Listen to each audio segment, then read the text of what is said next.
E lagruan pa asgjë në mes të rrugës, por pasi u kthye 4 vjet më vonë, nuk e priste këtë.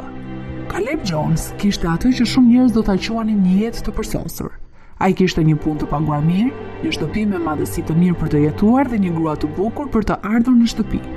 Ai kishte aspiruar të ndiqte familjen e përsosur, diçka që ai ishte rritur të besonte se do të thoshte se kishte arritur gjithçka që donte në jetë. Me sa kohë ai dhe gruaja e tij Anet ishin të martuar, nuk do të kalonte shumë kohë dhe ajo do të dëshironte një fëmijë. Anet ishte një shtëpiake. Ajo nuk ishte një punë, pasi puna e Caleb paguaj aq sa do të thoshte se ata nuk kishin nevojë për një punë arrok të dytë për të mbijetuar.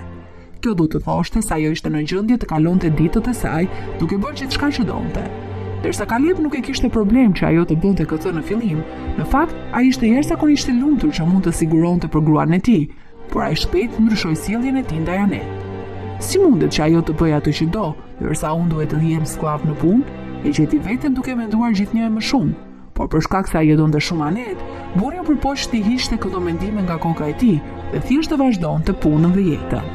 Në fund të fundit, nuk ishte se Anet nuk bëri asgjë për të, ndërsa ai ishte jashtë në punë. Ajo gjithmonë kujdesej që shtëpia të ishte në rregull dhe që darka të ishte gati kur ai të kthehej nga puna. Në fakt Anet bënte ushqimet më të mira që kishte shijuar ndonjëherë.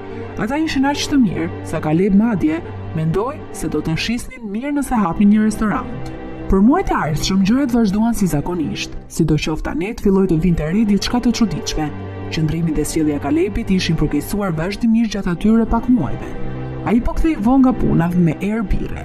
Temperamenti i tij ishte në kulm dhe çdo gjë e vogël që gruaja bënte, ai e kundërshtonte dhe i thoshte se nuk i pëlqente. Anet gjithnjë më shumë mundohej të përmirësonte disponimin e burrit të saj, duke bërë gjithçka sipas shefit të tij, por edhe kjo nuk po funksiononte siç duhet. Megjithatë, një ditë gjërat morën një kthes për keq. Ishte një ditë e zakonshme e çiftit. Caleb ishte nisur për punën e tij në fabrikë dhe Anet e kaloi gjysmën e parë të mëngjesit, duke pastruar shtëpinë dhe duke u siguruar që ata të kishin gjithçka që i nevojitej për të përgatitur vaktin e preferuar të Caleb. Mbi të gjitha ishte përvjetori i tyre. Pasi e kreu të gjitha ato detyra, Anet e gjeti veten me një pasdite të lirë. Shumë kohë më parë ajo kishte dashur të blinte disa rroba të reja për vete dhe për Calebin. Ajo gjithashtu donte t'i merrte atij një dhuratë për përvjetor, me shpresën se do të vinte në një humor të mirë në mbrëmje. Gruaja doli nga shtëpia dhe hyri në dyqane për disa orë, por kur u kthye, ajo kur nuk do ta priste atë që do të ndodhte. Kur Anet u kthye në shtëpi në fund të pasdites, ajo u trondit kur gjeti Calebin tashmë të kthyer dhe të shtrirë në divan. Ajo, që e shqetësonte, ishte fakti se pranë vetes kishte disa shishe birre bosh. Ku ishin ke qenë? Duke shpenzuar përsëri paratë e mia, bërtiti ai. Gruaja nuk mund ta besonte atë që po dëgjonte. Calebi po sillej sikur ajo kishte bërë diçka të gabuar, thjesht sepse duhet të përdorte paratë që i dha për të dalë.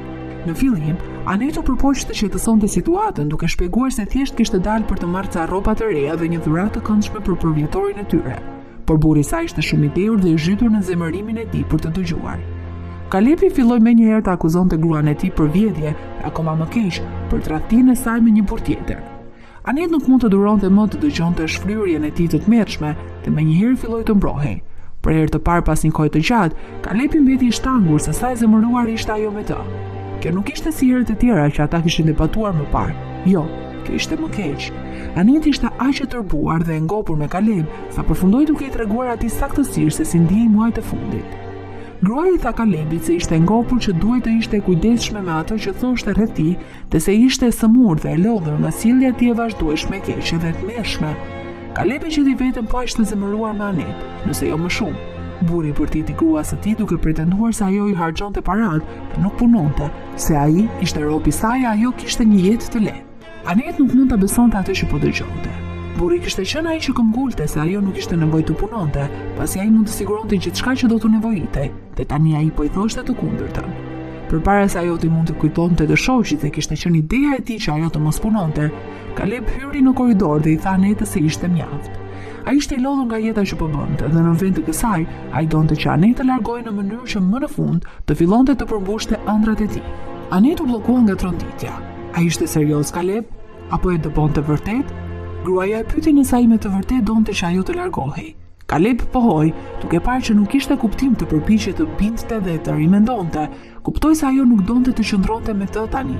Ai ishte bërë një person kaq i tmerrshëm. Anet thjesht u pajtua. Më pas ajo u ngjit me qetësi në dhomë dhe paketoi një çantë me sendet e saj përpara se të dilte nga shtëpia. Kalebi tha kur po dilte se ajo nuk do të kishte asnjë ndihmë prej tij.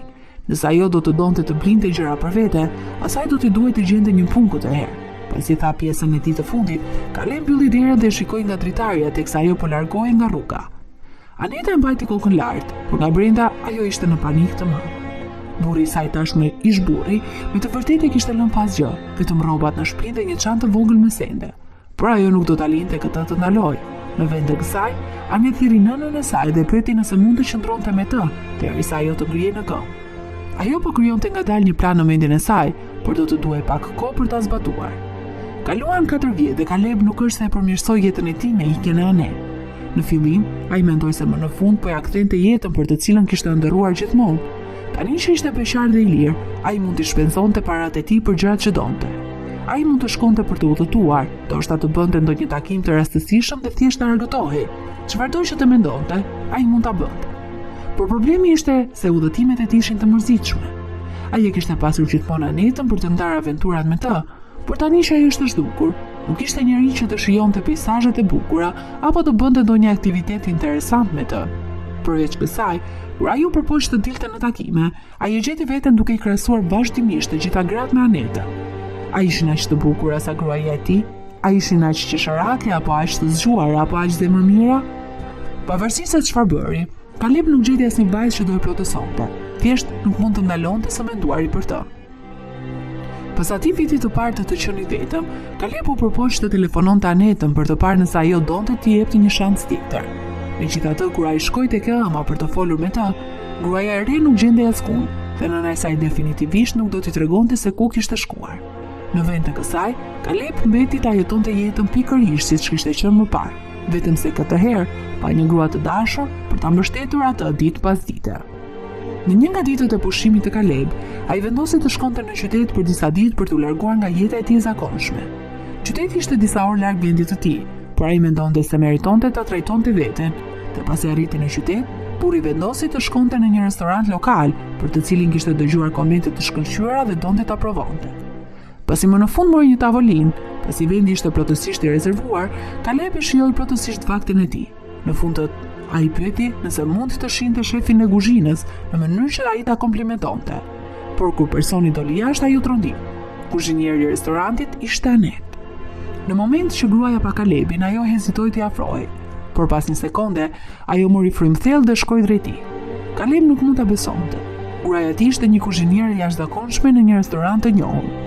Kaleb e komplimentoi gatimin e saj dhe filloi të pyeste nëse ajo do të dëshironte të jepte një shans marrëdhënies së tyre.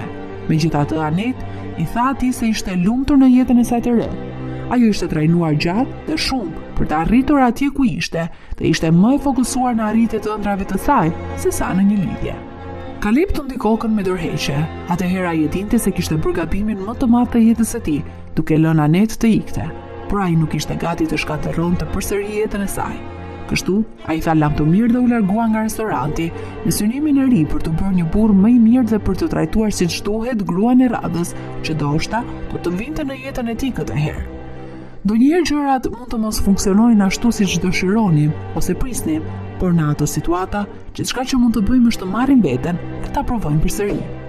Më tregoni se çfarë mendoni për këtë histori në komentet më poshtë dhe mos harroni të bëni like dhe subscribe për më shumë përmbajtje të pabesueshme.